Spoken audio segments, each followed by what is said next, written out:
Muhammad said and what he did. So it's just what you call it, it's the record of Muhammad. Okay. His life, his activity, his word, his action, his teaching, and the Muslim call it hadith. So one, the Quran, is supposed to be the words of God. Yes. The other are the words of Muhammad. Hadith, it's the word of the Prophet Muhammad. And are they considered to be equal or what? Muslim, they are required to believe in the both books. Okay. Muslim, it's not enough to just believe in the Quran and decline or deny the hadith. According to the Islamic law, if any Muslim going to deny any of the basic teaching of Islam, he will be converted. He will be out of Islam. And hadith, it's one of the most basics you see in Islamic faith. Okay. Now, another difference between the Quran and the Bible is that the Bible was written by individuals like Moses or Paul in the New Testament, where they sat down, they wrote letters or they wrote histories or whatever. But Muhammad never did really just sit down and write the Quran or write the Hadith, did he?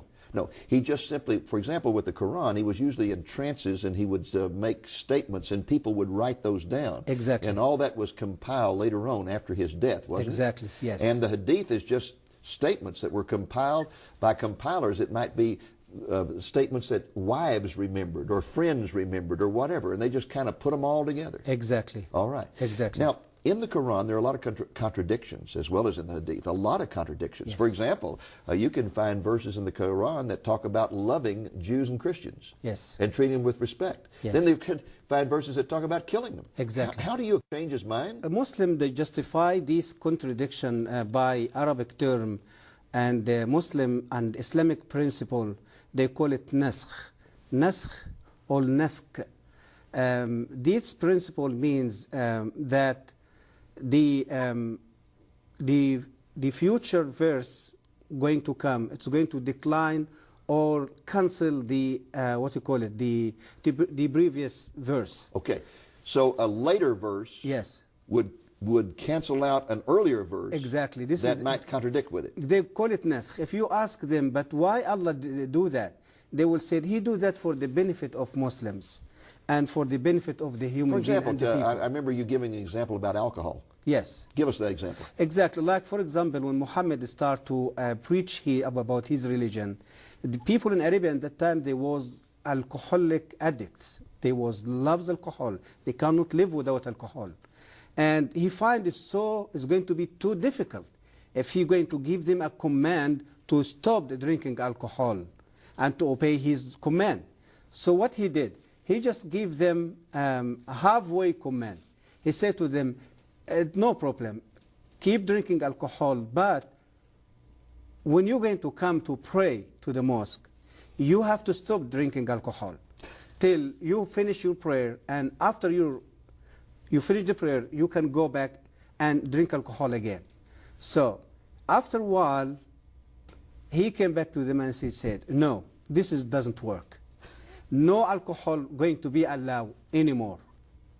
And another verse came and cancelled the previous verse. And Muslims, they become very upset, very angry. But how come? We can't do that. And a later verse says, okay, don't worry. Be patient. Believe in Allah. Believe in His Prophet Muhammad. Believe in His Quranic word. And if you're going to have the ability and you're going to stop drinking alcohol in your life, Allah, He is not going to forget that.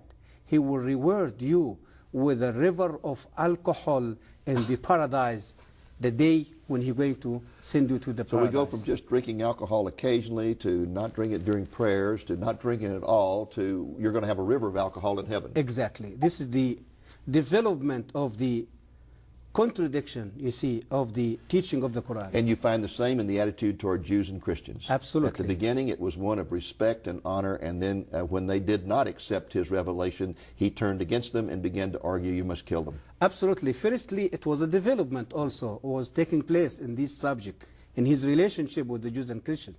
Firstly, He started to adore Christians and Jews, saying a wonderful thing, people of God, the people who carry His word, the people who protect His word. And later, He said, yes, you are these people, But listen, I am the final prophet, came with a final testament. You have to believe in me. Means he start to debate them and reaching out them. So they refused. They asked him sign. The Quran says so. Ask him sign. Give us a sign that we can believe. So, and he cannot give a sign. And he went back to Allah and cried before Allah, help me to perform miracle or to give sign to these people that they can follow me. And Allah became very upset with him and said to him, okay, listen, go back to these Jewish people and these Christian people. Tell them Allah gives you plenty miracles in the Old Testament, and always you rebels and against him. No more miracles. It is only one way, to submit to Islam, to accept Islam, or to pay the tax. And if you refuse to do so, you will be killed.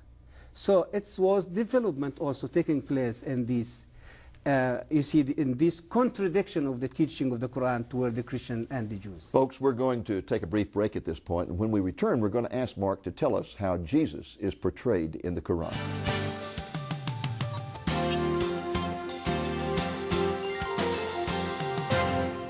Mark, let's talk a little about the Muslim view of Jesus. I read in the paper recently where a Muslim imam was invited to speak at a large Christian church in the Chicago area.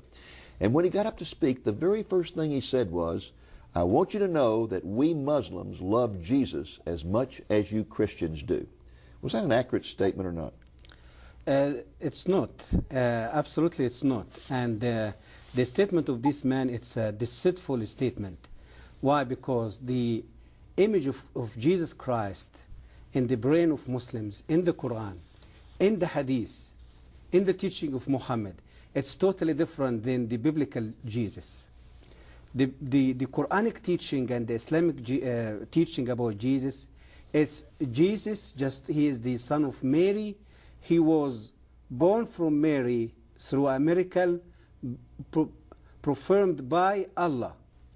And he cannot be the Son of God. He cannot be God.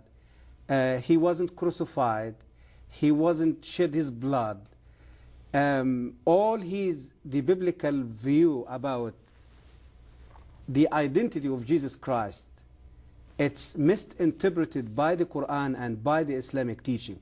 When this man say a statement like that, he absolutely deceived the Christian congregation and the church as the Muslim Imam after September 11. Yeah, just trying to get them on his side. Exactly. Right? Yeah.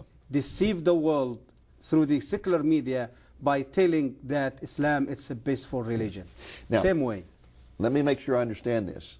They do believe in a miracle birth for Jesus. They do. But the Mary that they identify is really confused, because isn't the Mary, the mother of Jesus, identified in the Quran as Mary, the sister of Moses? Exactly. This is one of the historical mistakes in the Quran. Yeah, exactly. a lot of mistakes about Old Testament, because I get the impression that in his travels, Muhammad probably talked to a lot of Jews, a lot of Christians, got these stories, but got them all mixed up. Historical mistakes, linguistic mistakes. Yes. And as we talk about contradiction of the Quran, yes, we have to talk also about the mistakes, the historical, yes, okay. Now, to get back to Jesus for just a moment, so they view his birth as miraculous in some way or other, yes, although it's from the wrong person. Yes. And then the argument is that he was not God in the flesh, that he was basically just a great prophet, right?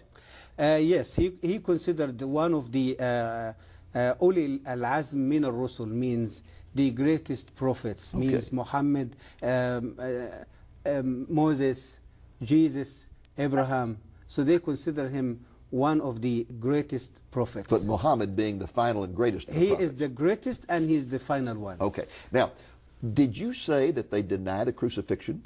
They do crucify the yes. Does the Quran deny the crucifixion? Absolutely. Chapter number 4. Okay. Explain وَمَا قَتَلُوهُ وَمَا صَلَبُوهُ وَلَكِنْ شُبِّهَ لَهُم. So Jesus just died? No, he was never died. He was never crucified. When just the Jews tried to crucify him, Allah took him to heaven. Okay. And he's still alive in heaven. Now, do they believe that there will be a second coming of Jesus? They do believe about the second coming of Jesus, yes. Tell us but about that. The Islamic view about the second coming of Jesus, totally different than the biblical view. All what Islam talking about his second coming, he going to do some things. One of these things, he going to come and to kill all pigs around the world. Kill all pigs? All the pigs. Yes. Are you serious? Yes. سيقتل الخنزير. This is the hadith, the word of Muhammad. Okay. Said so. And he going to come to break the cross, any cross, wood cross. Break all crosses. All the crosses around the world. Okay. And he's going to stop the jizya, means